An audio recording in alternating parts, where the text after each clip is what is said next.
Votre programme vous est présenté par Bismart et Banque Palatine, banque des ETI, de leurs dirigeants et banque privée.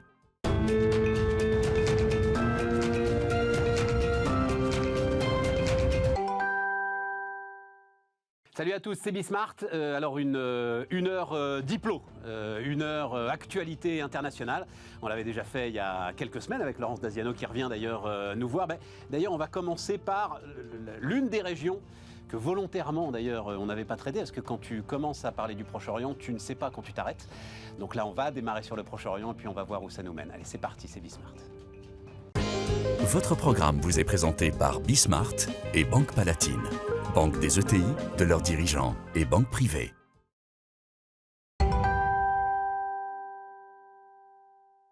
Donc, Laurence Daziano, prof à Sciences Po, et Frédéric Ancel. Bonjour, Frédéric. Vous venez nous voir d'ailleurs avec un... Alors, c'est un manuel d'ailleurs, Atlas des frontières. C'est les deux, c'est un atlas, c'est un manuel. Ça sert beaucoup de la première à l'agrégation, puisque les frontières sont au programme systématiquement pour les années à venir. Et donc, je le recommande chaudement. Mais agrègue de quoi? Agrègue d'histoire, de géographie Mais comme vous le savez, maintenant, la géopolitique, on la commence en première. Première leçon de géographie d'ailleurs, une frontière est une ligne politique. Ah, c'est politique. Voilà. La géographie ne décide de rien du tout. On utilise la géographie pour établir des frontières qui ne sont que des conventions. Laurence? Et qui fait ensuite la géopolitique des États, effectivement, et la politique des États. Exactement. Et les frontières ne sont pas qu'interétatiques. D'ailleurs, avec mon camarade Hugo Billard, nous insistons même sur le fait que les frontières, parmi les plus difficiles, brûlantes, sanglantes même, au fond, sont les frontières sociales, au sein même d'un certain nombre d'États. Pensez par exemple à des faubourgs ou des quartiers extraordinairement difficiles, en Amérique latine par exemple, ce qu'on appelle les favelas. Vous avez des frontières sociales qui sont extrêmement marquées au sol. Bien évidemment, on se trouve dans le cadre d'États constitués, mais en réalité, ces frontières sont plus brûlantes que celles. Et même on se trouve dans le cadre d'États, mais limite, enfin, je me souviens, c'était il y a combien de temps cette image qui nous a tous frappés du gouvernement mexicain qui veut arrêter un très important trafiquant de drogue, qui envoie l'armée, et l'armée est repoussée. Vous vous souvenez de ces images incroyables? L'armée est repoussée, en fait, par les trafiquants. Et elle est repoussée d'où? D'un espace, d'une façon ou d'une autre. Voilà. Et cet espace était représenté, au sens des représentations lacostiennes de mon maître Yves Lacoste, cet espace était nécessairement représenté par ces gangsters, on va les appeler comme ça, comme un espace quasi souverain. Alors évidemment, on est toujours dans l'État mexicain, mais là, le problème n'est plus du tout là. Et alors, pour le coup, juste finir là-dessus sur ce qui va sans doute être l'un des sujets du moment, c'est-à-dire Taïwan. Oui, la frontière. Mais d'ailleurs, je n'en sais rien. C'est-à-dire, qu'est-ce que nous, par exemple, Français, République française, la France, comme dit l'autre, on reconnaît envers Taïwan? C'est-à-dire, on reconnaît l'indépendance et la souveraineté de Taïwan? Non, la souveraineté, non. La souveraineté au sens onusien étatique du terme, non, c'est Pékin. Depuis les années 60-70, tous les États, les uns après les autres, reconnaissant, objectivement... Si vous reconnaissez la Chine populaire, vous êtes obligé de ne pas reconnaître... Ça, c'est certain. Ça, voilà. Pékin refuse catégoriquement, évidemment, de considérer que cet État puisse être souverain. Et les Taïwanais, qui eux se considèrent, qui sont des Chinois, et qui se considèrent comme étant finalement la Chine, la vraie Chine nationaliste de Chiang Kai-shek à l'époque, bon, eux ont l'intelligence politique de ne pas exiger une reconnaissance de souveraineté. Moyennant quoi, le statu quo se maintient. Mais là, pour le coup, vous pointez le doigt sur quelque chose de fondamental, qui sont les frontières maritimes. Puisqu'évidemment, Taïwan est une île, ça n'étonnera personne. Et donc là, les frontières maritimes, elles sont évidemment contestées par la Chine, puisque, allez, je vais faire un parallèle un peu osé, pour eux, c'est le rail d'Ouessant entre les deux. À partir du moment où Taïwan n'est pas reconnu comme souverain, la Chine considère que les bateaux étrangers ne peuvent pas passer entre Taïwan et les côtes chinoises. Moi, j'irais même plus loin, puisque pour la Chine de Pékin, Taïwan, c'est la Chine, et le fait que Pékin aille à Taïwan, ce qui va quand même finir par arriver, parce que Xi Jinping n'arrête pas de le dire, c'est jamais que unifier un territoire, que c'est une affaire intérieure, et que l'Occident les Américains et l'Occident n'ont absolument rien à dire. Ouais, ça, c'est clair. Voilà. Non, mais vous parlez du rail d'Ouessant, et j'oublie complètement que, avec l'Irlande, on a un sujet qu'on n'arrive absolument pas à gérer. Là, vous avez des frontières qui se superposent. C'est absolument passionnant comme sujet quand on commence à parler des frontières, Frédéric. Sachant qu'il y a 193 États reconnus à l'ONU, plus une quinzaine non reconnus, et donc vous multipliez le nombre de frontières interétatiques entre ces États, sachant qu'encore une fois, j'insiste là-dessus, vous avez des frontières ethniques, religieuses, sociales, qui viennent effectivement s'ajouter ou se superposer à ça. Donc en réalité, vous avez fondamentalement des dizaines de milliers de frontières sur cette planète. Atlas des frontières, donc aux éditions Autrement. Et alors démarrons avec des frontières qui existent, sans exister, etc. Le Proche-Orient. Donc un an après, un peu plus d'un an après ce qu'on a appelé les accords d'Abraham, je parle sous votre contrôle évidemment, reprise des relations donc entre Israël et les Émirats Arabes Unis, Bahreïn, le Soudan et le Maroc, rencontre plus discrète avec la Jordanie et l'Égypte, un Premier ministre israélien qui avance sur un fil, c'est ça, hein, avec une majorité faite de briques et de broc, mais qui a l'air de s'en sortir. Est-ce qu'on peut parler d'une nouvelle donne, Frédéric ? On peut parler d'une nouvelle donne, ou plus exactement du dernier clou planté dans le cercueil de cette espèce de cette vieille rengaine du conflit israélo-arabe. Le conflit israélo-arabe, il n'existe plus depuis très longtemps.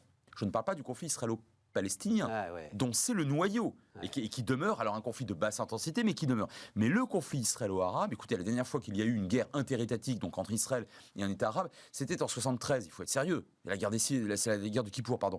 Donc ça fait très longtemps. Allez, on va dire 82 avec le Liban quand même. Oui, si tant est que le Liban était réellement indépendant à l'époque. Ouais. Donc, mais vous avez raison, vous connaissez bien, au pire, on peut dire 82. Donc en réalité, on a affaire à des États, comme le Maroc par exemple, bien sûr, les Émirats et Bahreïn, bien sûr, qui avaient déjà ouvert en 96 un bureau d'intérêt commercial avec Israël. Le Soudan, c'est nouveau, mais le Soudan est un pays extrêmement faible. Là, on n'a plus grand-chose en face. Je veux dire par là, inversons le postulat, les États arabes, la Ligue arabe, c'est 22 États. Hein. Au sein de la Ligue arabe, les États qui ne reconnaissent toujours pas Israël, soit sont extrêmement lointains, je pense à l'Algérie, soit sont faillis, effondrés. Je pense à la Somalie, par exemple, ou le Yémen, c'est plus un État. La Libye, c'est plus des États, fondamentalement. Soit la Syrie, mais qui ne sont plus réellement souverains. Parce que M. Assad obéit à M. Poutine, c'est le moins qu'on puisse dire. Et éventuellement même aux Iraniens.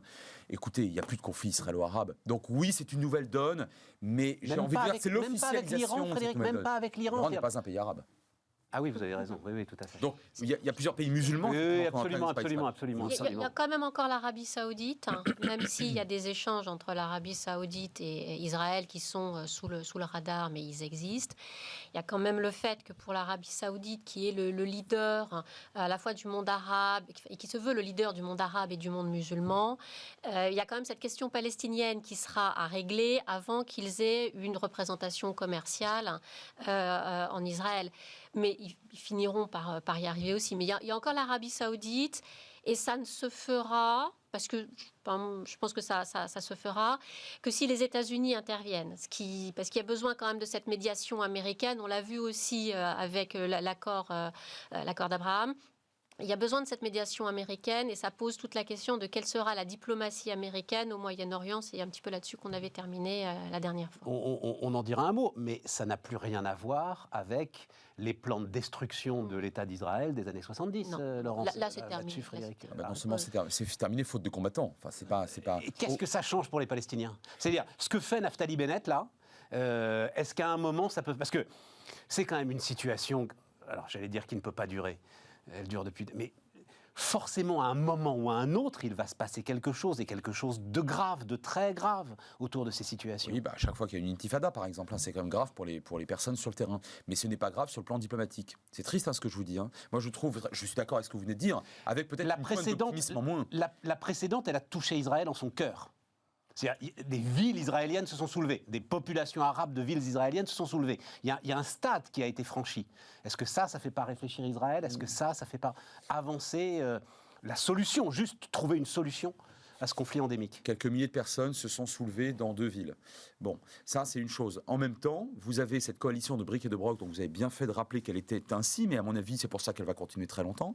Dans cette coalition, pour la première fois, il y a un parti arabe et un député arabe qui en sont totalement partie prenante. C'est vrai. Bon, alors si vous voulez, quand vous êtes israélien, un peu nationaliste, que vous n'êtes pas très très pressé de régler la question palestinienne parce que c'est plus qu'un contentieux, oui d'accord, là il y a eu quelques soulèvements. Faites du social et on n'en parlera plus. Faites de l'économie. Faites de l'économique et du social. Mais c'est ce que Netanyahou a fait pendant 10 ans, 12 ans. Et ce qui tient aussi l'accord avec les Émiratis, c'est le besoin qu'ont ces États, que ce soit les Émirats arabes unis, que ce soit Bahreïn et que ce soit le Qatar aussi, c'est que ce sont des petits pays, ce sont des pays qui n'ont pas de marché intérieur, donc pour se développer, ils ont besoin d'investissements étrangers. Ouais. Et qu'est-ce qu'apporte Israël? Et c'est ça qui intéresse aussi les Émiratis. Israël, il apporte sa culture de la Startup Nation. Là, c'est eux, il apporte tout son savoir-faire en cyber, son savoir-faire dans le domaine de l'eau, dans le domaine de la santé, et ça, ils en ont besoin. Donc, moi, je pense que c'est par l'économique et par le développement économique qu'on arrivera au bout de ces questions. Et par le renseignement face à l'Iran. Parce que si vous voulez, on a affaire à 4 États. Ça reste un sujet quand même, ça, à l'Iran. Voilà, c'est ça. Ça reste. Et tout à l'heure, vous aviez raison, vous disiez il faut la médiation américaine, c'est vrai. Après, sur les Palestiniens, je pense très sincèrement qu'à peu près tout le monde maintenant, parmi les grandes puissances, se fout complètement des Palestiniens. En revanche, chacun des 4 États arabes signataires des accords d'Abraham a reçu quelque chose d'extrêmement concret des États-Unis. Ça, si vous voulez, et là, par rapport, par exemple, pour le Maroc, l'obtention de la souveraineté, de l'acceptation de la souveraineté, la reconnaissance de la souveraineté américaine sur le Sahara occidental, c'est juste fondamental. Pour les Marocains. Donc, à côté de ça, si vous voulez, pareil pour les là encore, Émirats. Une guerre endémique. Attendez, les Émirats arabes unis, bah oui, mais les Émirats arabes unis qui reçoivent des chasseurs F-35 américains. Mais vous vous rendez compte de ce que ça veut dire pour un petit pays comme ça? Il y en avait que 2, il y avait Israël et maintenant il y a eux, avec d'ailleurs l'accord des Israéliens. Écoutez, par rapport à ça, Ramallah, oui, bon, on repassera. Ouais, je comprends. Donc, oui, vous avez tout à fait raison. Et à côté de ça, ou en plus de cela, il y a bien évidemment le hard power qu'il ne faut jamais négliger. La reconnaissance sur tel territoire de la souveraineté contestée. Et puis alors là, pour les Émirats, c'est carrément des chasseurs bombardés d'un écrit. Reparlons économie, là, parce que tu as eu une phrase, c'est ce que Netanyahou fait depuis 10 ans, le développement économique des territoires palestiniens. Non. Y compris en les soutenant à l'économie israélienne. Massivement, quoi. Enfin, pour le coup, c'est un truc, et on est sur Bismart, chaîne économique, c'est un truc que je ne comprends pas depuis 15 ans, 20 ans que cette histoire nous passionne collectivement. C'est qu'il n'y a pas... Enfin, bon Dieu, c'est tout petit, quoi. Ah oui. C'est tout petit à développer, c'est rien. Qu'il n'y ait pas le plan massif d'investissement pour développer ces territoires qui... Oui, j'en suis persuadé, comme vous, réglerait une grande partie. Personne n'a trouvé encore l'intérêt à le développer. Quand on voit dans les accords d'Abraham, les flux économiques depuis à peu près 1 an, depuis que les accords ont été signés, c'est encore modeste. Les Israéliens ont investi à peu près 100 millions de dollars aux Émirats arabes unis. Les Émirats arabes unis, c'est 80 millions dans l'autre sens. Les États-Unis avaient cautionné la création d'un fonds qui d'ailleurs a été stoppé par l'administration Biden pour que les pays membres de l'accord investissent ailleurs que dans leur propre pays. Mais personne n'a été intéressé d'investir, que ce soit les Émirats arabes unis, Bahreïn, le Maroc, et personne n'a été intéressé d'investir non plus à Gaza. Donc, c'était le plan de Kushner, c'était le plan de M. Gendre, c'était le plan le plan Trump, qui était effectivement, qui parlait d'investissement massif sur la région. Du siècle. Oui, c'est vrai, mais en accordant sans doute trop d'importance à l'économie par rapport aux politiques, parce qu'à la fin des fins, Mahmoud Abbas, le président de l'autorité palestinienne, il vous dit vous êtes bien gentil avec tous vos dollars, mais nous ce qu'on veut c'est des frontières, c'est la souveraineté politique. Ouais, c'est ça. Ouais, mais ça c'est le premier point. Le deuxième point, Gaza, zone franche comme Shimon Peres, prix Nobel de la paix, feu Shimon Peres, on avait parlé dans les années 80. Vous croyez que ça fera plaisir à l'Égypte voisine, ça? Mais pourquoi pas? Ah mais parce que le port d'El Arish il va être concurrencé. Et l'Égypte va être durement concurrencée dans ses ports par une zone franche à Gaza. Et vous croyez que la Jordanie, qui est l'un des 20 pays les plus pauvres du monde, vous croyez que la Jordanie, avec son petit port à Aqaba, ne va pas être concurrencée par Gaza? Vous plaisantez? Ah non, moi je pense que dans la région, on a beau être empathique, je parle du côté arabe, vis-à-vis des Palestiniens, on l'est jusqu'à une certaine limite. Et la limite, je vais vous dire, elle est de plus en plus étroite, de plus en plus restreinte. Pour des pays qui en plus sont en grande difficulté économique, parce que la Jordanie avait été déjà affaiblie par les réfugiés syriens avant la pandémie, donc la pandémie n'a rien arrangé, et l'Égypte, elle, est une économie qui aujourd'hui est totalement subventionnée par l'Arabie Saoudite. Donc ce sont en plus des pays qui sont en difficulté économique, donc ils ne peuvent pas se permettre en plus d'avoir... Vous avez quand même, si jamais à un moment la paix s'installe, l'un des potentiels touristiques les plus incroyables du monde. Enfin, cette zone de la mer Rouge est exceptionnelle. Tous ceux qui un jour ont pu mettre des bouteilles et descendre au fond le savent. Manifestement, monsieur a plongé. Monsieur a plongé dans l'espoir et l'optimisme. À tout point. Oui, mais alors là, ça va concurrencer les projets saoudiens qui sont au nord de la mer Rouge. Donc, Non, mais je comprends que l'économie, c'est passionnant. Mais l'économie, c'est du plus et c'est du moins. C'est toujours pareil, mais c'est comme le politique, tout dépend par quel bout vous la prenez. Non, c'est pas du plus et du moins.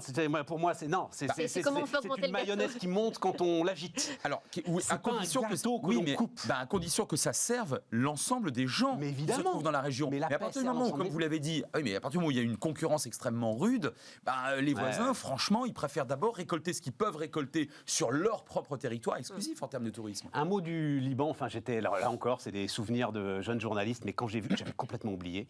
Samir Jaja, donc pardon, si vous avez mon âge, vous êtes intéressé à l'actualité internationale, ça vous dira quelque chose. Samir Jaja, Nabi Berri, c'est-à-dire c'était les chefs de guerre des années 80. Les gars sont toujours là, mais c'est ahurissant, toujours au même endroit, toujours au même poste, toujours à faire la même chose. Je sais pas si vous avez un commentaire là-dessus, je voulais juste dire ça, moi. Tu viens de dire le problème, l'obstacle, pas majeur, fondamental au Liban. C'est-à-dire la constitutionnalisation du confessionnalisme. Voilà. C'est-à-dire que le chef, fils de chef, petit-fils de chef, dans la quasi-totalité des cas, va remplacer l'État. Et l'État-nation, lui, est un État mollusque, un État extraordinairement faible, disposant de prérogatives fondamentalement très faibles.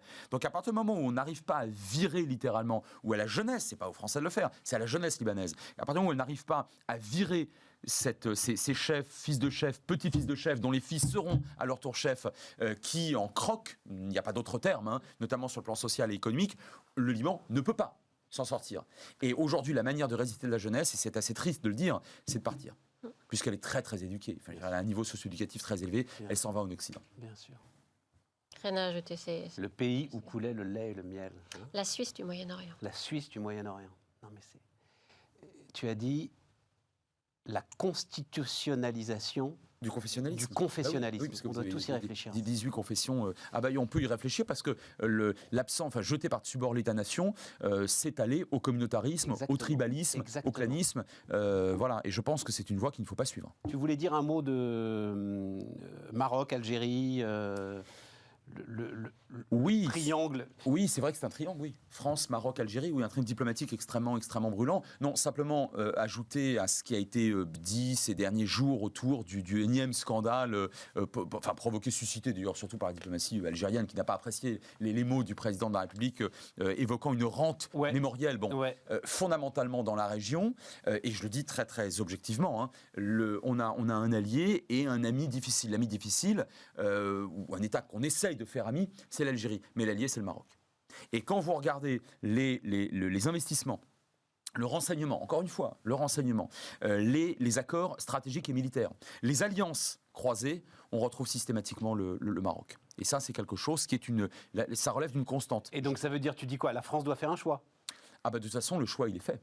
Notre choix, il est fait, et c'est le Maroc. Ouais, c'est ça. En tout cas, c'est ce qui se perçoit très concrètement, très objectivement. Quelles implications ça mais ça rend fou furieux les Algériens.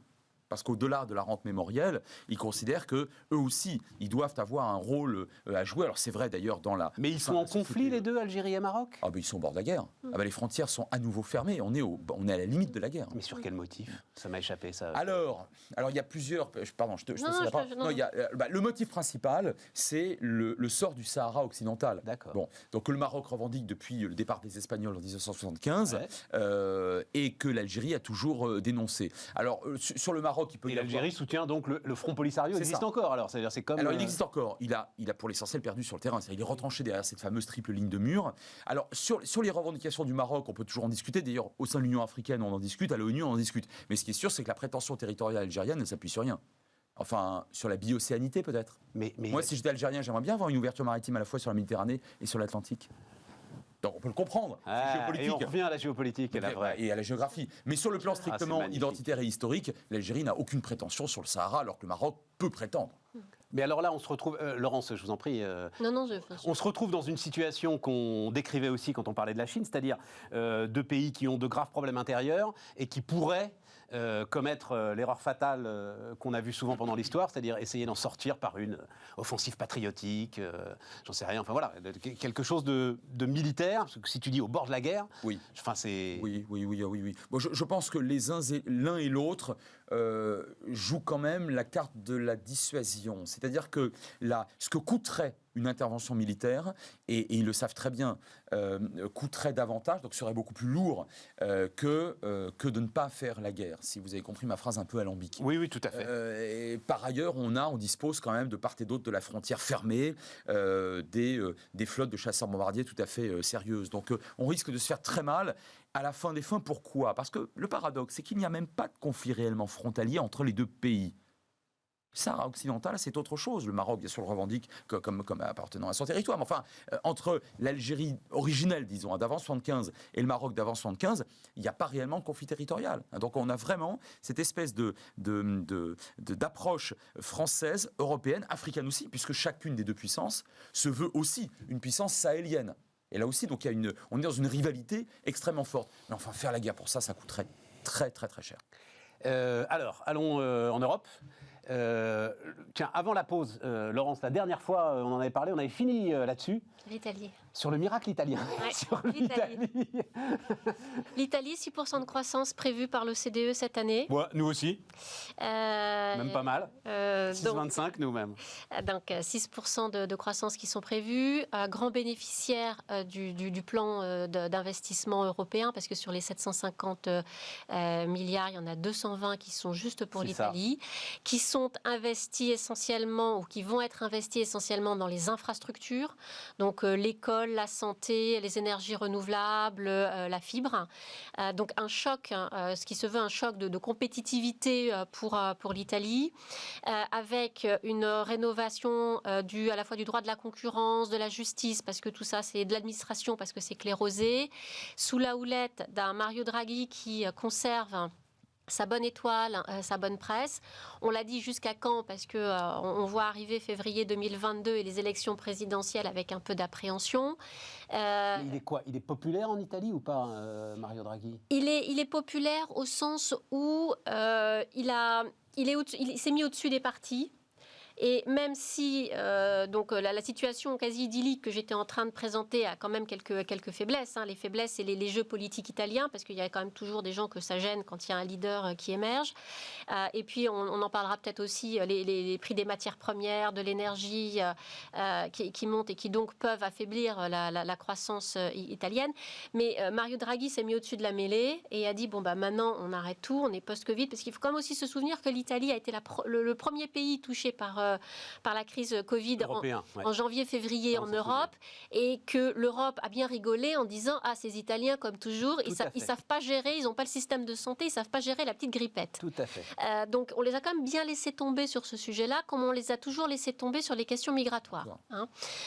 Donc on s'est un peu moqué des Italiens. D'où d'ailleurs sans doute les 220 milliards qui sont quelque part le prix de notre rédemption, quoi. Voilà. Peut-être aussi. Ouais. Et du coup, Mario Draghi, qui est arrivé en Italie, qui est arrivé à la présidence du Conseil, avec son aura de président de la Banque Centrale Européenne, donc quelqu'un qui fait les choses, parce qu'il avait quand même sauvé l'euro aussi pendant la crise 2008-2009, et qui, pour l'instant, arrive à maintenir le couvercle politique qui pourrait, les jeux des partis en Italie, qui pourraient tenter de vouloir le déstabiliser, qui arrive à maintenir ça pour faire ses réformes. Il a mis en place aussi une structure permanente pour gérer les fonds européens. J'ai vu ça. Attends, il faut le décrire, c'est un truc de dingue quand même. Donc, examen tous les 6 mois par la Commission européenne. Alors en plus, il y a des rapports d'étape à envoyer très régulièrement, c'est-à-dire un suivi d'un projet. Mais c'est déjà fléché. Voilà. Oui. Telle semaine vous faites ça, telle semaine vous faites ça, telle semaine vous faites ça. Donc examen tous les 6 mois par la Commission européenne, 10 échéances jusque 2026. Ce sera plus Mario Draghi en 2026, en tout cas pas à la présidence du Conseil. Non, mais enfin, quand tu vois que nous, on ne sait pas ce qu'on a fait des 57 milliards du premier plan de Macron en 2017, tu dis, là, il y a on les a vraiment dépensés, mais ça, c'est un autre sujet. Non, on n'en sait rien, je n'avais pas lu ça, c'est surréaliste. C'est vraiment sous étroit contrôle. Mais attends, sous étroit contrôle de la Commission européenne de Bruxelles. Mais Donc aussi... est-ce que le souverainisme atavique italien là, va pas se réveiller en disant qu'est-ce que c'est que ces fonctionnaires qui me disent qu'il faut que je fasse la route non, là et parce pas là. qu'il y a aussi la conscience en Italie que c'est un moment où ils ont la possibilité d'enrayer la spirale qui descendait. Et que c'est le moment où il y a un moyen de remettre l'économie sur le chemin avec cette manne quand même qui arrive. On joue notre destin, notre crédibilité, notre réputation. Exactement. Et les Italiens en sont persuadés, enfin en tout cas les agents économiques. Voilà, en tout cas les agents économiques suivent. Et il y a une réelle demande, c'est-à-dire que ça repart vraiment, enfin, notamment en Italie du Nord, mais parmi les projets que développe Mario Draghi, notamment sur les lignes ferroviaires à grande vitesse, c'est vraiment de réduire le fossé qu'il y a avec le Sud, puisque c'est vraiment de relier le Nord et le Sud. Donc la volonté aussi d'investir dans le Sud et pas seulement dans le Nord. Je lisais juste comme ça, mais les taux horaires de rémunération pour production industrielle. Donc, Allemagne, France, on est à peu près à quelque chose près, 35 € de l'heure, voilà. Hein. Les Italiens sont à 28. C'est-à-dire qu'en plus, ils sont ultra compétitifs si jamais, effectivement, leur industrie se modernise. Et se digitalise. Un mot là-dessus, autour de l'Italie. C'est l'une des puissances oubliées de l'Europe. On n'en parle pratiquement jamais. On parle que de la rivalité entre la France et le Royaume-Uni encore récemment. L'Allemagne que va faire le couple franco-allemand. Mais en réalité, l'Italie, alors je parle sous ton contrôle, c'est quand même un poids économique tout à fait important. Même industriel. En Méditerranée. Et le nord de l'Italie est extrêmement industrialisé. Et on a toujours... Alors, peut-être moins les Français que les fameux frugaux du nord de l'Europe, mais on a effectivement souvent tendance à s'en moquer. Et tout à l'heure, tu as évoqué les questions migratoires. Ça a été un véritable scandale. Là, pour le coup, l'accord du Dublin a été un véritable scandale. On a laissé les Italiens tout seuls.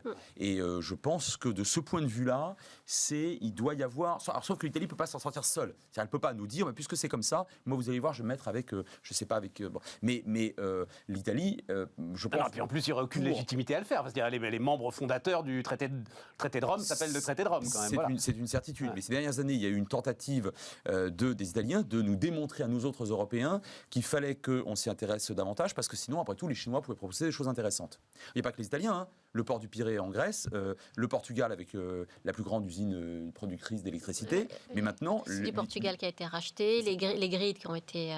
les grids, c'est-à-dire les réseaux électriques, le réseau grec a été racheté par... Oui, mais ça... Alors, les Italiens risquent de suivre ce chemin-là. Pardon les amis, mais ce truc-là, je n'ai pas prévu qu'on en parle, mais juste question courte, et puis alors, question géographe. Que le port du Pirée soit à capitaux chinois, ils ne vont pas partir avec. Enfin, j'ai jamais compris où était le problème. Jamais compris où était le problème. Si ce sont les Chinois qui investissent et qui développent dans le port du Pirée, je comprends bien pourquoi eux le font, parce que c'est une bonne rentabilité, ils achètent de l'euro, ils mettent de la stabilité dans leurs investissements. Je ne vois pas pourquoi nous, ce serait un problème pour nous. Non, ce serait un problème s'il y avait un coup de tabac, c'est-à-dire si l'adversité systémique qui existait entre l'Europe et la Chine d'une part, ou entre les États-Unis et la Chine d'autre part, pour le coup c'est dit par les présidents américains comme ça, virait au vinaigre. Hein. C'est-à-dire s'il y avait, je vous donne un exemple simple, si demain la Chine intervient militairement à Taïwan, ou établit un blocus naval autour du Japon, que sais-je encore, il va bien falloir qu'on réagisse. Et là, on sera bloqué sur nos propres arrières dans un certain nombre de domaines potentiellement stratégiques. Ça va empêcher de décharger ce qu'il faut décharger dans le port du Pirée, ça, Frédéric. C'est toi qui le dis. Ah, d'accord. Eh bien oui, parce que le problème, c'est que les entreprises chinoises indépendantes, ça n'existe pas. Une entreprise chinoise, elle est forcément liée au pouvoir. Et puis alors, plus que jamais. Donc ça veut dire en plus donc bloquer le port du Pirée, c'est bloquer l'économie, parce que c'est quand même le poumon économique grec. Donc ça bloque l'économie grecque. Et j'arrive pas à croire. 80% de l'électricité du Portugal, qui est un pays de l'OTAN. Hein. Mais c'est pareil. Je veux dire, on indécrète, tu nationalises tout ça et puis t'en parles plus. C'est pareil, les réseaux, ils vont pas partir. Alors... Oui, mais nous sommes des démocraties. Donc d'un trait de plume, on ne nationalise pas tout ça. Pour reprendre ton expression, fin de citation de Stéphane Soumier. Parce qu'on joue. Tu veux dire qu'on respecte avec un bras dans le dos. Oui, on respecte vaguement l'état de droit, les règles des contrats. Dont se passe très allègrement un pays qui est de plus en plus dictatorial. Je comprends. Bah justement, on va en parler. La Russie, dans un instant. Votre programme vous est présenté par Bismart et Banque Palatine. Banque des ETI, de leurs dirigeants et banque privée.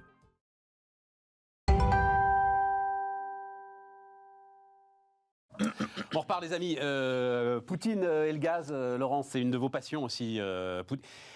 Vous vous souvenez que la dernière fois, mais la dernière fois qu'on avait discuté, alors c'était l'avant-dernière fois, Laurence, vous m'aviez dit que Poutine était malade. Oui. Moi, je l'ai vu nulle part quand même, cette histoire. Non, vous le verrez nulle part, non. Et il n'a pas l'air. C'était il y a 1 an et demi. Ouais. Il n'a pas l'air. Je l'ai vu récemment, il n'a pas l'air. Mais on le voit très peu. Et puis quand on le voit très peu, on le voit de manière courte. Donc ça peut.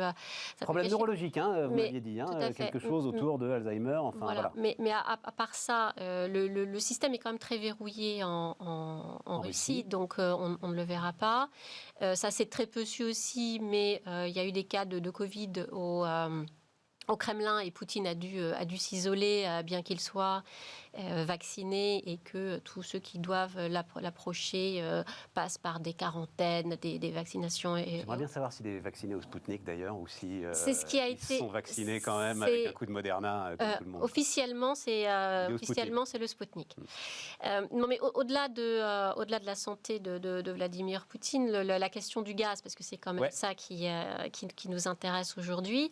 Moi, je pense qu'aujourd'hui, si Vladimir Poutine, entre ces 4 murs du Kremlin, rigole doucement, il a bien raison.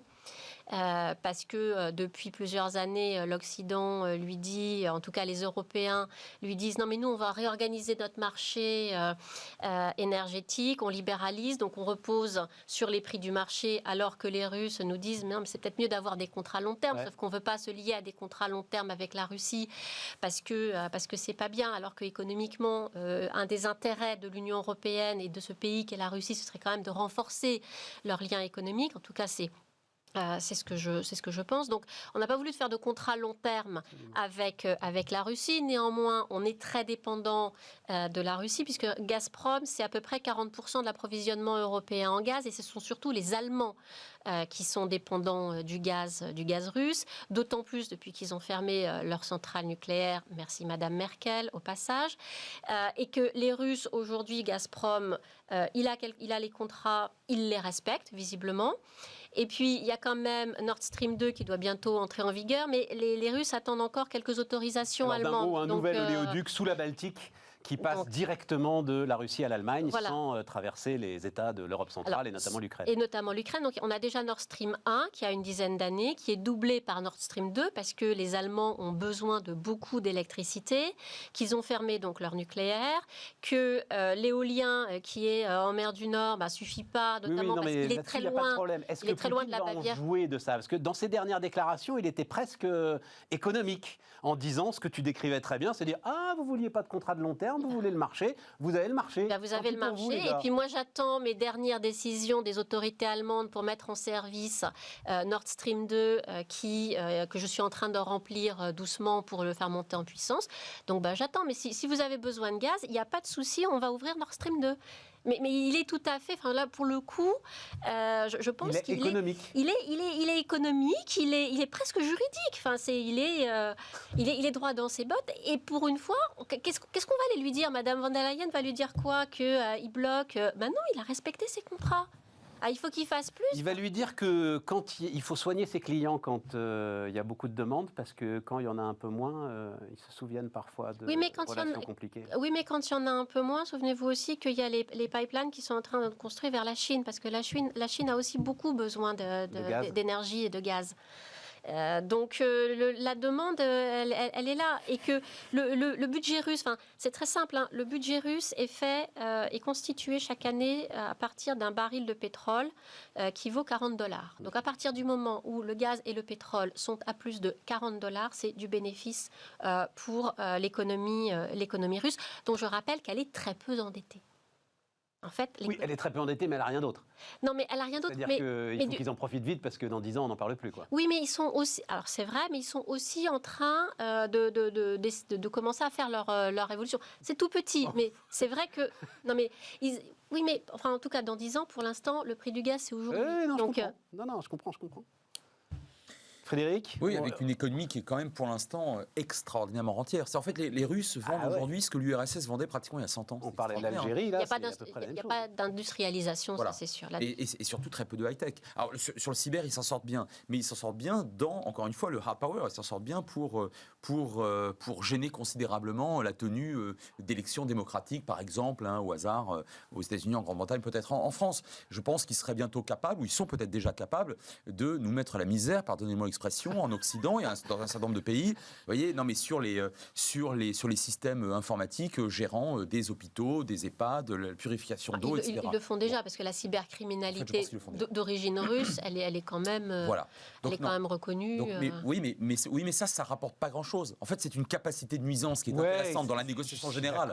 Mais ça rapporte pas grand-chose. C'est pour ça qu'on dit que le PIB russe équivaut, je crois, à celui de l'Italie, enfin juste derrière. Donc c'est quand même une petite puissance. Et le problème, c'est que, sauf le pétrole, le gaz naturel et un certain nombre d'armements lourds, la Russie ne vend pas grand-chose. Un petit peu de blé maintenant. Alors maintenant, alors à nouveau un petit peu de blé, comme lorsqu'on la prenait dans les années 80. Des réacteurs nucléaires. Les chiffres des réacteurs nucléaires sont très impressionnants. Rosatom mais voilà, c'est ça. Ils ne font pas la transition, même que font les États pétroliers du Moyen-Orient, en fait. Je pense qu'effectivement, il commence. Et Poutine est quelqu'un à qui on peut reprocher beaucoup de choses, mais c'est un type intelligent. Et il sait que si ça continue comme ça, et que on est sur une stagnation des prix du pétrole quand même relativement bas. C'est vrai que 70 c'est mieux que 40, mais quand même ça reste faible. Sachant que par ailleurs en Amérique du Nord, avec les schistes, de toute façon, on peut du pétrole, enfin on en trouve l'équivalent pétrole. On va voir. On en reparlera après des États-Unis. Je pense qu'il n'est pas idiot et il sait que de toute façon, puisqu'il a les ingénieurs pour ça, qu'il va falloir de toute façon faire une révolution, comme tu l'as très très bien dit tout à l'heure. Je ne sais pas si elle est déjà entamée. Oui, mais alors ça, c'est la question, en fait. C'est la question, finalement, Laurence. Est-ce que c'est, en gros, un peu comme on l'a vu dans les potentats africains, le gars qui dit les matières premières, tant qu'elles sont là, on le fait, et puis après moi, le déluge? Ou est-ce que, comme Frédéric, tu penses qu'il peut avoir à un moment une vision pour la Russie, alors que ça fait combien de temps qu'il est là, quand même, Poutine? Ça fait 20 ans qu'il est arrivé en 2000. Il n'en a pas une, hein. Il a eu, alors on ne va pas refaire le cycle, mais il avait quand même, il a quand même surfé entre 2000 et 2010 à peu près, enfin jusqu'à la crise financière, sur des échanges avec l'Occident. Au début, il était quand même très ouvert sur l'Occident. Et c'est peut-être plus nous qui avons grillé les cartouches du rapprochement avec la Russie, parce que le Poutine du départ était quand même beaucoup plus ouvert qu'il ne l'a été après. Parce qu'on a exigé à un moment qu'il se mette la face contre terre, quoi. Voilà, qu'il expie les péchés de l'Union soviétique. Oui, puis on n'a pas tout à fait non plus respecté de notre côté le deal de la fin de la guerre froide, qui était que c'était le démantèlement de l'URSS, et le deal aurait été que l'OTAN et l'Union européenne n'aillent pas dans les anciens pays qui étaient sous influence soviétique. Alors les États baltes, à la limite, ils l'ont passé, mais ils ont eu du mal. Et après, quand il a été question d'intégrer l'Ukraine, parce qu'il en est toujours question de temps en temps d'intégrer l'Ukraine ou bien dans l'Union européenne ou voire dans l'OTAN, là c'est le chiffon rouge pour les Russes. Il ne faut quand même pas oublier, on parle de l'Ukraine, on en avait d'ailleurs parlé la dernière fois, l'Ukraine c'est quand même un pouvoir politique qui est très corrompu aujourd'hui, et n'oublions pas que pour les Russes, Kiev c'est le centre de l'orthodoxie. On parlait des nombreuses frontières, il y a aussi les frontières religieuses. Donc dire aux Russes que l'Ukraine n'est plus dans leur sphère d'influence ou n'est plus dans le même monde qu'eux, c'est pas possible. On les a traités par le mépris, en résumé. On les a très mal traités. Au moment où ils étaient vraiment affaiblis. Voilà. Alors, je le Frédéric, pense. vas-y. Non, je le pense. J'ajoute que, pour revenir à ma petite marotte géographique, quand on regarde une carte de l'Ukraine et de la Russie, une Ukraine dans l'OTAN, ça signifie une base américaine à 900 km de Moscou. C'est juste inimaginable. Mais même pour des Russes anti-poutiniens, non nationalistes, pacifistes, c'est inimaginable. Ça, c'est le premier point. Et le deuxième point, en intégrant au sein de l'Union européenne des pays comme la Pologne, les 3 pays baltes, bien évidemment, quelques autres des États, notamment comme la République tchèque, mais surtout la Pologne, il était absolument évident que de toute façon, on n'allait pas vers un rapprochement avec la Russie. Et vous apprécierez mon doux euphémisme. C'est-à-dire qu'on a été obligé d'assumer, je ne sais pas si on l'a fait réellement, mais là, on prenait en tout cas le risque d'aller à une confrontation politique et diplomatique, parce que entre la Pologne et la Russie, mais c'est le chiffon rouge constant, permanent, depuis non pas des dizaines d'années, en réalité depuis des siècles. Bah oui. Et que l'instrumentalisation de part et d'autre, mais c'est vrai notamment du côté polonais, il faut bien le reconnaître, des divergences entre les deux, maintient l'Union européenne, dans laquelle vous savez que les grandes décisions se prennent à l'unanimité, et non pas à la majorité simple ou même qualifiée, allait de toute façon créer une distanciation avec Poutine. Et effectivement, à partir de 2009, 2010, 2011, il bascule. En tout cas, il va chercher la Chine. Et qui, elle, monte en puissance. D'ailleurs, il va la chercher aussi parce qu'elle monte en puissance de manière très, très positive elle-même. Mais l'Europe, effectivement, je pense, a raté quelque chose. J'ajoute, au-delà de l'Europe, l'OTAN. La redéfinition de l'OTAN qu'appelle de ses voeux, à mon avis, avec raison, Emmanuel Macron depuis déjà quelques années, et Jean-Yves Le Drian, il faut que ça se fasse. L'OTAN, ça a servi pendant quelques décennies contre l'URSS et le bloc communiste. Il ne vous aura pas échappé que le bloc communiste n'existe plus. Bien, l'URSS, pas davantage. À quoi sert encore aujourd'hui l'OTAN ? Je veux bien que ça serve à quelque chose, je pense que ça sert à quelque chose, une alliance. Mais contre qui ? Si c'est toujours à bombarder la Syrie, ça a servi à bombarder la Syrie. Souvenons-nous quand même que la seule fois où le fameux article 5 du traité de l'OTAN a été activé et qui dit que... C'est lequel ? Je ne le connais pas. L'article 5, ça veut dire que quand un État est attaqué, c'est tous les États de l'Alliance qui sont attaqués. La seule fois où cet article a été appliqué, c'était après le 11 septembre. Il a été brandi par les Américains le 11 septembre. Voilà. Ah oui. Et c'est la seule fois. Ça s'appelle l'article mousquetaire. Un pour tous pour un. Si un des États est... Voilà. C'est ça. Après, on va aussi chasser le pirate en mer Rouge. On fait plein de choses avec l'OTAN. Bon, mais pourquoi pas Mais alors, parlons-en. Tu voudrais que... ça prendrait quelle forme ? Parce que défense européenne, non. Il n'y a pas le début du commencement d'une embryon de défense européenne. C'est pour ça qu'il faudrait peut-être commencer un jour. Ah oui, c'est difficile. Moi, je prends quelque chose que tu dois écrire. Absolument, ça sera fait bientôt. C'est vrai ? Oui, chez Odile Jacob, bientôt. Voilà, non, mais je le dis déjà. Non, mais moi, je prône quelque chose qui fait beaucoup sourire depuis l'affaire des sous-marins australiens. Ouais. Donc, je le dis avec encore plus de force et de vigueur. Je pense qu'à terme, indépendamment de l'Europe au sens économique du terme, je rappelle que le traité de Rome, il est à vocation économique et non pas stratégique au sens hardcore du terme. Je pense qu'il faut que nous nous allions, nous autres Français, davantage avec les Britanniques. Pour une raison assez simple, c'est qu'en fait, en Europe, sur le continent géographique européen, même s'ils ont quitté encore une fois l'Union européenne, ce sont les seuls, avec les Français, à se penser, à se représenter comme une puissance globale. Ce n'est pas le cas des Allemands. Et si vous voulez faire une compote de pommes, vous mettez que des pommes. Compote de poires, vous mettez des poires. Entre la France et l'Allemagne, il y a énormément de points communs et de convergence, et tant mieux, et c'est une merveille. Sur le plan économique, sur le plan éducatif avec Erasmus, merveilleux. Sur le plan militaire, la réponse est non. Les Allemands ne nous soutiennent pas au Mali. Les Allemands n'iront pas faire la guerre. Et ils ne joueront pas, et d'ailleurs ils ne le jouent déjà pas, le jeu de l'OTAN, consistant, je vous le rappelle, mais vous le savez très bien, en vertu de la volonté de chacun des présidents américains, et pas seulement Trump il y a quelques années, que chacun des États de l'OTAN mette au pot de la défense à concurrence de 2% de son PIB. Les Allemands mettent 1,1 ou 1,2. C'est les plus mauvais de la classe. Bon, parce qu'ils ont peur d'eux-mêmes. Ils ne veulent pas aller au hard power. Donc on est bien obligé, me semble-t-il. D'ailleurs, c'est ce qu'on est en train de faire. Ouais, avec Lancaster House. Nous, on en met plus parce qu'on a une industrie de défense. Bon, on le veut bien. L'industrie de défense allemande. On a une industrie de défense. L'Allemagne, 6e exportateur d'armement lourd au monde. Non, il y a une industrie de défense en Allemagne. Il ne faut pas pousser dans les champs. Non.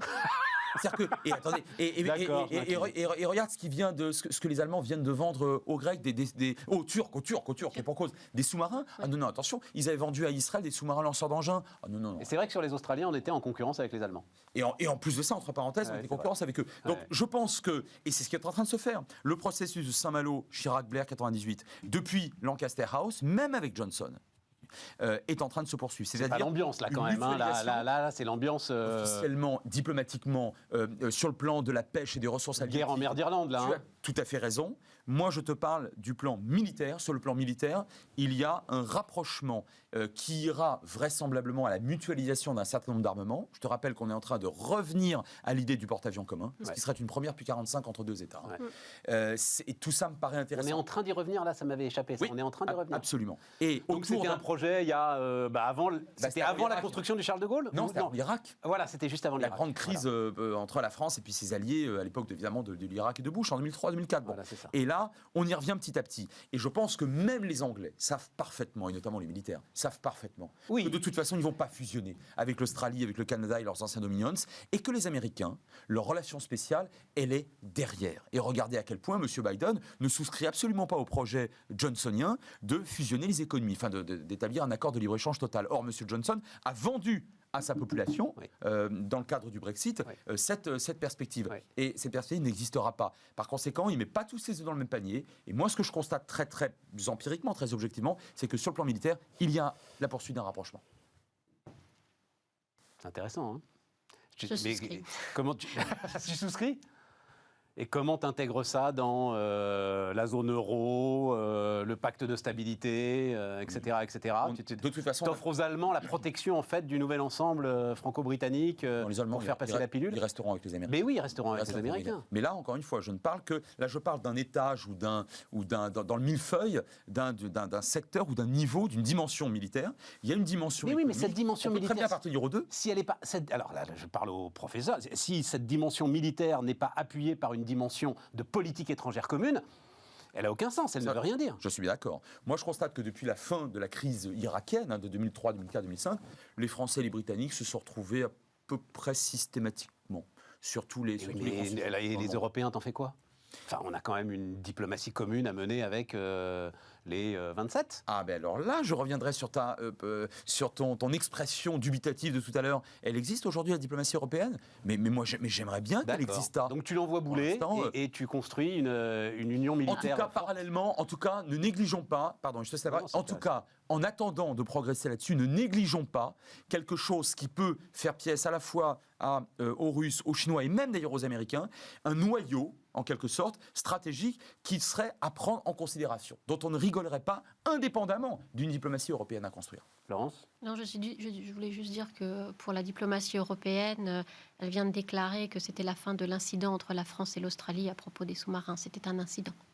Oui. Bah oui, c'est un incident. Mais oui, c'est un incident. Enfin, je ne pensais pas qu'on en reparlerait. Mais oui, c'est un incident quand même, non, Laurence ? Enfin, c'est un choix stratégique. Qui dit beaucoup de choses, oui. Non, mais qui dit beaucoup de choses de la solidarité.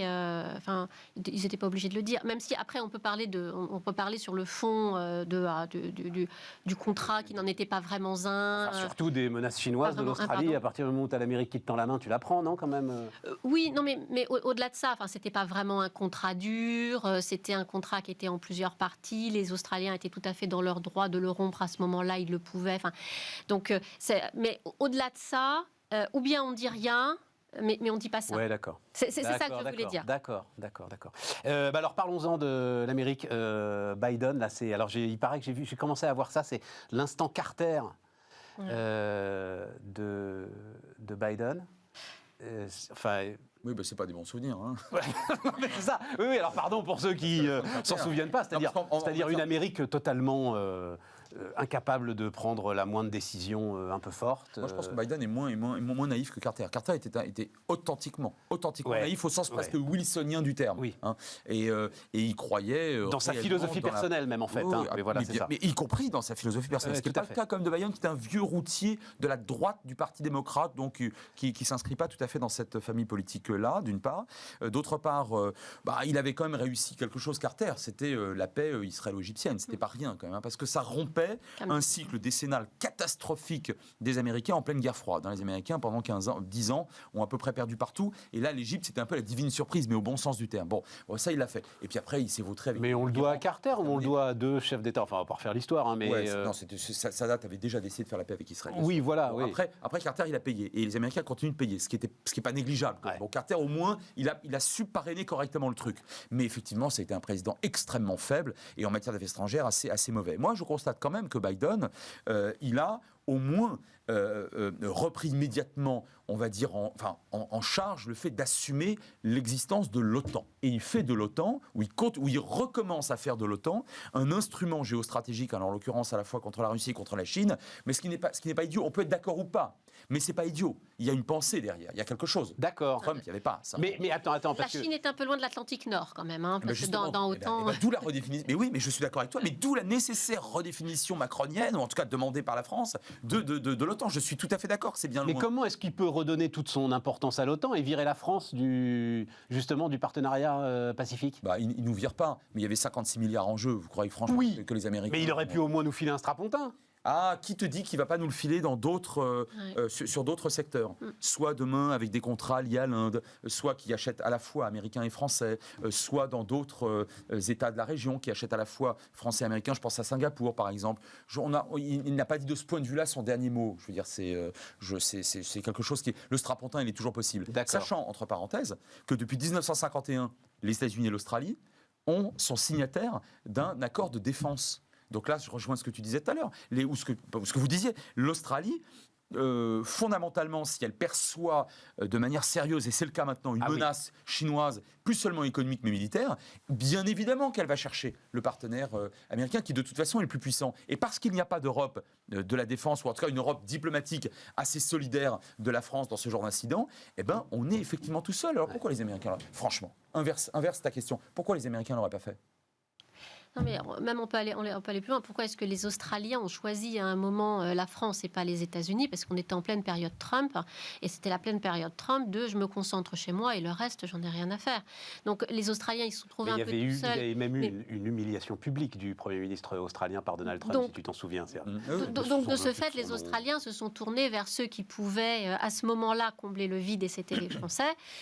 Et puis quand les États-Unis sont revenus, ils se sont de nouveau tournés vers les États-Unis. Donc c'est vraiment c'est un sujet qu'il faut vraiment remettre dans tout son contexte, à la fois géographique, historique et puis politique. Donc c'est loin d'être aussi noir et blanc. Et sur le plan technique militaire, parce que les Chinois, il y a 15 ans, n'en étaient pas au niveau insubmersible, en quelque sorte, où ils sont déjà aujourd'hui. Et là, les Australiens ont décidé de faire une véritable révolution, parce que le nucléaire, même si ce n'est pas une arme, si on est seulement sur une technique de propulsion nucléaire, pour l'Australie, c'est une vraie révolution quand même. Donc c'est une montée qualitative face au risque chinois qui lui-même a monté en 15 ans. Et regardez à quel point les Néo-Zélandais, qui étaient signataires du même accord, c'est l'ANZUS de 51, eux l'avaient déjà quitté. Et les Néo-Zélandais ont dit aux Australiens, qui sont leurs grands alliés, leurs amis et leurs alliés, vous n'entrez pas dans nos ports avec vos sous-marins. Vous n'entrez pas dans nos ports. Mais c'est quand même il y a un sujet de prolifération quand même. Parce que de la part des Israéliens, mais surtout de la part des Américains, c'est la première fois qu'ils donnent la technologie nucléaire militaire. Les Américains, oui. La France a déjà été proliférante quand même. Il y a d'autres pays qui ont proliféré. Les Américains ne sont pas du tout la puissance la plus proliférante, c'est le moins qu'on puisse dire. C'est vrai. Mais bien sûr que oui. Nous, on a balancé nos trois secrets. Israël, Iran, Irak, allons. Ne soyons pas naïfs. Soyons patriotes, mais pas chauvins. Dans les années 60, alors, c'est ça La dernière fois, c'était dans les années quand même 70, fin 70 avec Eurodif. Et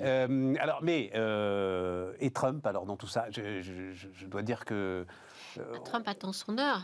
On lit et on voit des scènes d'un parti républicain, mais complètement... qui a totalement oublié le Capitole, visiblement. Ah non, pas du tout. Non, pas du tout. Non, pas du tout. Au contraire, ils essaient justement le Capitole. Mais ils sont tous rangés derrière Trump à nouveau, quoi. Alors, ça dépend ce qu'on entend par oublier le Capitole. Voilà, alors vas-y. Donc, les Républicains font tout pour bloquer les travaux de la commission de la Chambre des représentants qui travaille sur les événements du Capitole, pour étouffer l'affaire du Capitole. On a des élections là à mi-mandat qui arrivent, c'est 2022, avec un parti démocrate qui est quand même très affaibli, donc qui déjà dispose d'une majorité qui est très faible, qui est affaibli, qui est en train de faire un marché de chiffonnier là, parce qu'il y a les deux grands paquets d'investissement de Trump, à la fois sur le social et sur les infrastructures, où ça se passe pas très bien. Parce que comme la majorité est courte, il faut que tous les démocrates soient unis, et ils ne le sont pas entre les réalistes et les progressistes. Et donc du coup, côté républicain, c'est de dire, mais vous voyez, de toute façon, c'est la pagaille. Et puis c'est la base du parti républicain qui est restée profondément trumpiste. Et ça, je pense que c'est un phénomène que l'on sous-estime en Europe et en France. C'est-à-dire qu'ils sont fondamentalement trumpistes. Ils croient vraiment que l'élection a été volée. Ils croient vraiment qu'il va y avoir une vague migratoire. Ils sont foncièrement contre tous ces projets de loi socialisants, parce que c'est le communisme qui arrive, et que fondamentalement, dans les États au plus bas niveau, c'est-à-dire au niveau où on met en place les personnes qui, au moment des élections, vont compter les voix, tenir les bureaux de vote, sont des Trumpistes. Donc, ce qu'on a vu avec la contestation des résultats en 2020 et le mouvement du début d'année, du 6 janvier 21 sur le Capitole, c'est quelque chose qui peut très bien se reproduire en 2024 avec un Trump qui va revenir.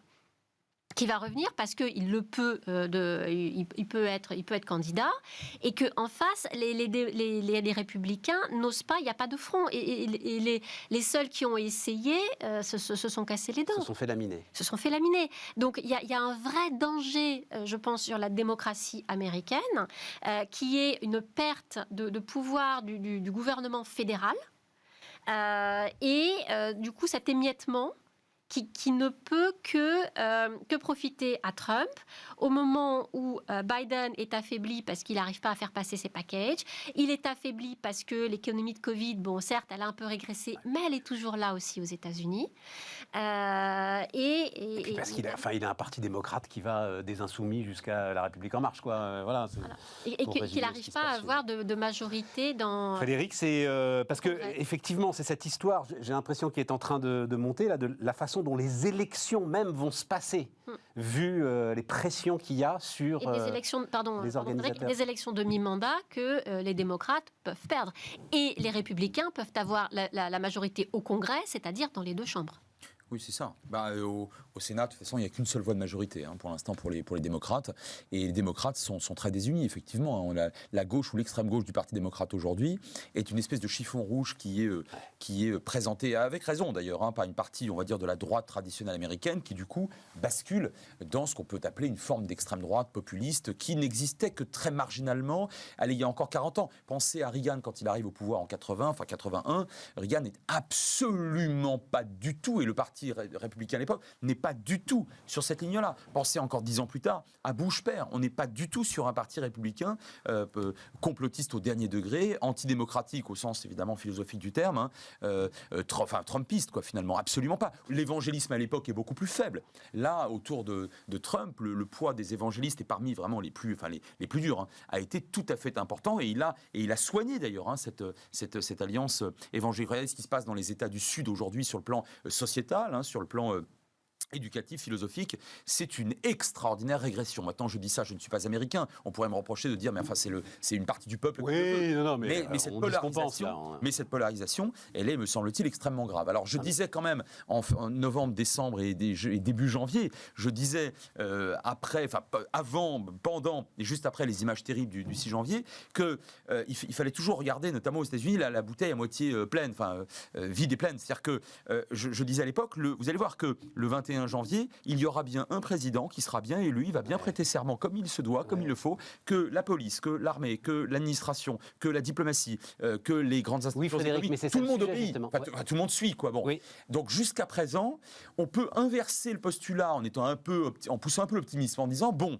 en dépit de cette polarisation et notamment l'extrême droite, les structures inventées à l'époque par Washington et ses comparses qui savaient très bien les passions humaines, donc qui ont construit à Essian des institutions extrêmement solides, ont tenu. Ce système a tenu. Maintenant, jusqu'à quand ? Parce que le trumpisme, pour moi en tout cas, est extraordinairement dirimant et très dangereux en réalité. Non, puis en plus, l'histoire est faite par les hommes, donc quand il va revenir, l'autre, si jamais il revient, là, Donald Trump, ça va être éparpillé façon puzzle, comme ils disent dans les tontons flingueurs. C'est-à-dire, le gars va revenir... en anglais. Oui, c'est ça. Non, mais le gars va revenir avec un instinct de revanche, de colère, de tout ce qu'on connaît de lui, mais il peut se passer plein de choses. Non, si, que lui revienne comme ça, je ne doute pas voilà, c'est ça, oui. Après, il peut se passer plein de choses. Surtout aux États-Unis. La route est longue jusqu'en 2024. Voilà, il peut se passer plein de choses. Y compris au sein du Parti républicain. Bon, les amis, merci beaucoup pour tout ça. Mais tu vois, comment c'est, on avait prévu toute une liste de sujets et le seul que j'ai mis de côté, en fait, c'est Olaf Scholz, c'est l'Allemagne. C'est-à-dire que je pensais à ce que tu disais sur l'Europe, sur toutes ces histoires-là. C'est-à-dire que... Mais oui, mais c'est sur le plan stratégique, on n'a pas perdu grand-chose, parce que cette coalition ne révolutionnera pas grand-chose sur le plan stratégique. Non, et comme je disais la dernière fois dans ma conclusion, peut-être que l'homme fort de l'Europe, ce sera Mario Draghi. Enfin, tiens, ça fait une bonne conclusion. On n'a pas besoin d'un État, justement, humble, stratégiquement, diplomatiquement, qui travaille juste à ce que son économie soit la plus efficace possible et à ce que notre ensemble européen tienne à peu près. Tu es en train de décrire ce qui se passe en Italie aujourd'hui. D'accord. Et tu le souhaites pour l'Allemagne, c'est ça? Non, je posais la question pour l'Allemagne. Oui, mais ça ne C'est-à-dire des gars qui passent pas leur journée en fait à donner des leçons à la terre entière, un petit peu comme nous on a tendance à le faire, quoi, pour résumer. Mais là, il faut remonter à avant 1789. Dans les gènes politiques et institutionnels et philosophiques de la France républicaine, il y a le fait de s'occuper des affaires des autres. C'est vrai. Notre révolution est universelle. Absolument. Elle ne connaît pas de frontières. Absolument. C'est la première, c'est vrai. Frédéric Ancel et Laurence Daziano donc nous accompagnaient sur Bismart et on se retrouve demain.